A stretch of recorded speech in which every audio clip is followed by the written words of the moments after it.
안녕하세요, 비트TV입니다. 오늘은 20대 대선 투표일입니다.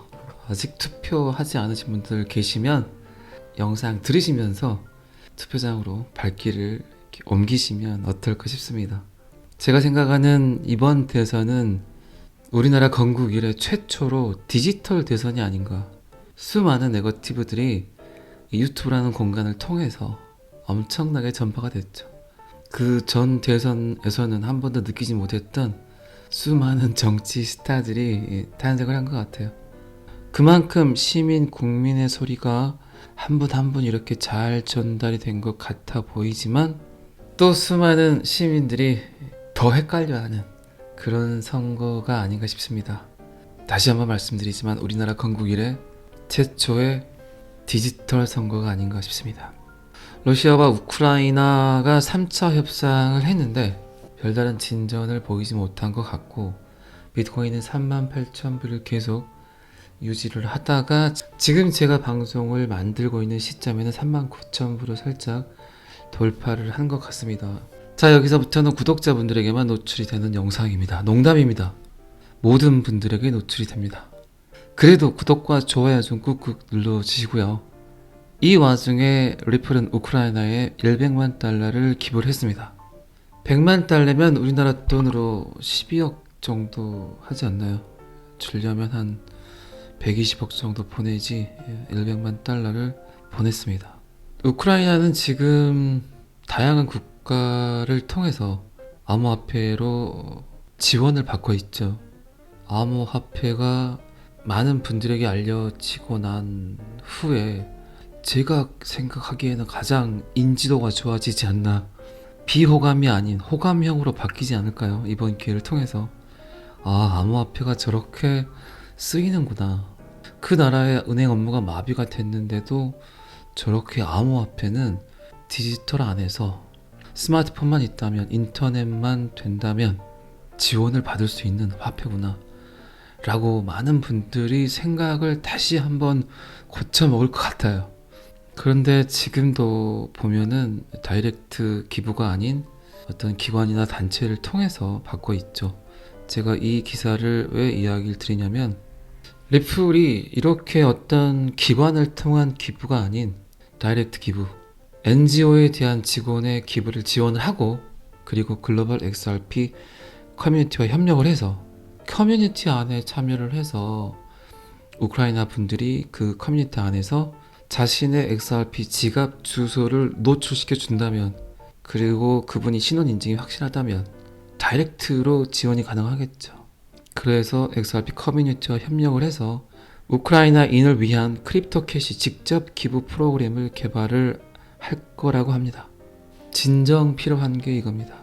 이 플랫폼이 형성이 된다면 아프리카도 마찬가지고 전 세계 수많은 기부가 필요한 지원이 필요한 나라나 각각 개개인에게 어떤 특정 기관을 거치지 않고 특정 기관을 거치게 되면 어쨌든 수수료라는 게 발생을 하잖아요. 어떤 부분에서든 결국 사람이 일을 하고 어떤 기관이나 조직을 움직이게 하기 위해서는 분명히 돈이라는 게 필요하거든요.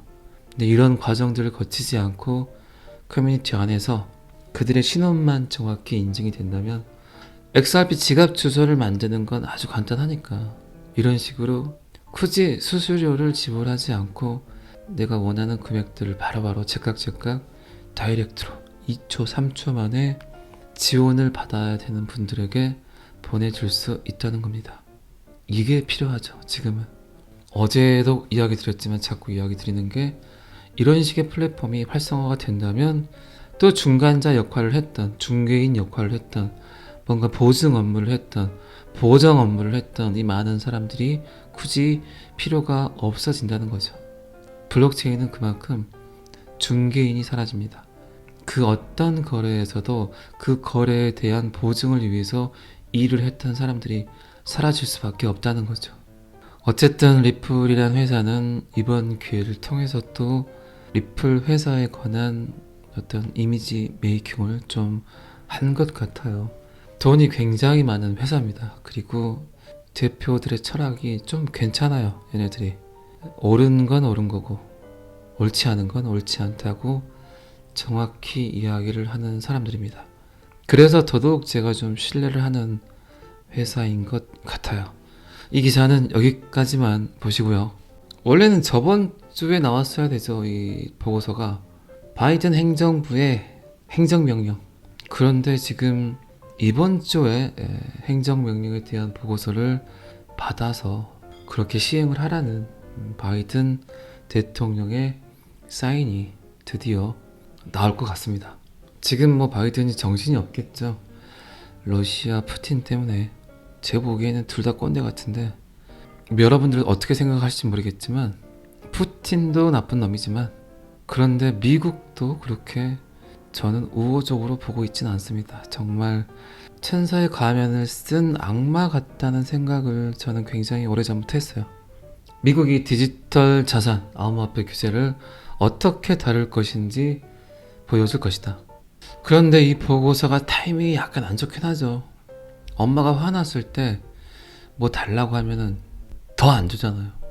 지금 러시아 때문에 굉장히 예민해져 있는 상태에서 암호화폐 그리고 러시아가 경제 제재를 받으니까 암호화폐로 거래를 하는 것 같은 느낌이 들기도 하고 그런데 꼭 이럴 때 바이든의 행정명령 보고서를 받아서 검토를 하니까 아주 타이밍이 그지 같다는 거죠.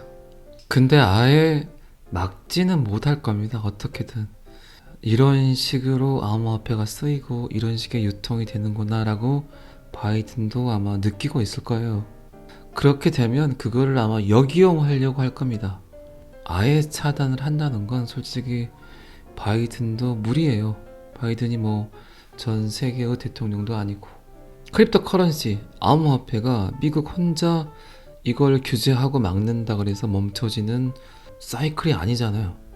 그렇기 때문에 제가 바이든이라면 이걸 역이용하는 방법을 찾을 것 같습니다. 어쨌든 이번 주 내로 이 행정명령 보고서를 받고 차분차분 차근차근 3개월에서 6개월에 걸쳐 보고를 받게 될 예정입니다. 그리고 이제 여러분들도 관심이 많은 CBDC에 관한 이야기는 지난해 9월부터 디지털 화폐 CBDC의 장단점을 분석해 왔고 CBDC에 관한 장단점은 이미 제가 영상에서 여러분들께 먼저 바이든에게 보고되기 전에 먼저 여러분들께 제가 보고를 드렸죠. 장점과 단점에 관해서 아마 그와 거의 비슷한 데이터를 바이든도 보고받지 않을까요? 저는 그렇게 생각을 합니다. 그 틀에서 그렇게 많이 벗어나지는 않을 겁니다. 제가 이야기 드린 내용 그대로 보고받게 될 겁니다. 여러분들은 미국 대통령보다 먼저 그 장단점을 보고받으신 거예요. 올해 1월 20일에 CBDC의 몇 가지 위험과 잠재적 이점을 나열한 돈과 지불, 디지털 혁신 시대의 미국 달러라는 보고서를 발표를 했고 그리고 연준과 MIT에서 CBDC에 관련 자료를 또 한번 발표를 했고 여러 가지 각도로 생각을 하고 여러 가지 측면에서 생각을 해봐도 결국 미국이 선택을 할 수 있는 건 그다지 많지가 않아요. 제가 여러 번 방송에서 이야기 드렸지만 이것저것 돈 들여서 하려고 하지 말고 그냥 XRP를 그대로 세계 준비 통화로 쓰게 되면 달러를 대체할 수 있는 CBDC를 대체할 수 있는 통화로 선정을 해서 그냥 편하게 발 뻗고 부채도 해결을 하고 뭐 이런 거 결정하기가 지금이 제일 좋지 않나요? 전쟁도 일어났고 전 세계인들이 지금 모든 포커스가 러시아, 우크라이나로 쏠려 있고 부채는 30조 달러가 넘어갔고 마구잡이로 달러는 찍어냈고 이번 전쟁을 빌미로 또 미국이 어떤 식의 사기극을 벌릴 수도 있어요. 이것저것 고민하지 말고 그리고 이제 SAC와의 관계 그리고 자넷 앨런 미 재무부 장관의 보고 여러 가지 각도에서 여러 가지 측면에서 이 CBDC나 암호화폐에 관한 보고서를 받게 될 겁니다. 근데 아직도 저는 의문인 게 이 관리 감독을 해야 되는 게 꼭 미국일까요? 전 세계 암호화폐를 꼭 미국이란 나라에서 컨트롤하고 제어를 해야 될까요? 이걸 왜 꼭 SEC가 해야 됩니까? 채굴도 전 세계의 모든 사람들이, 개개인들이, 그리고 채굴장에서 하고, 그들 나름대로 조직과 그들 따로따로의 개개인들이 알아서 일들을 하고 있는데, 이게 왜 미국이란 나라에서, 그리고 SEC라는 곳에서 이 모든 걸 규제해야 됩니까? 이런 부분에 관한 분명한 명확성이 있어야 되지 않을까요? 먼저 저는 그렇게 생각을 해요. 탈중앙화라고 나온 비트코인인데 왜 또 중앙 집권적인 곳에서 이거를 규제하려고 할까요? 미국에서 정말 강력한 규제를 하게 되면 그것 또한 전 세계인들이 아마 인정하지 않을 겁니다. 달러의 가치 하락과 함께 지금 미국의 위상이 바닥을 기고 있죠. 너무나 많은 돈을 프린팅을 했잖아요.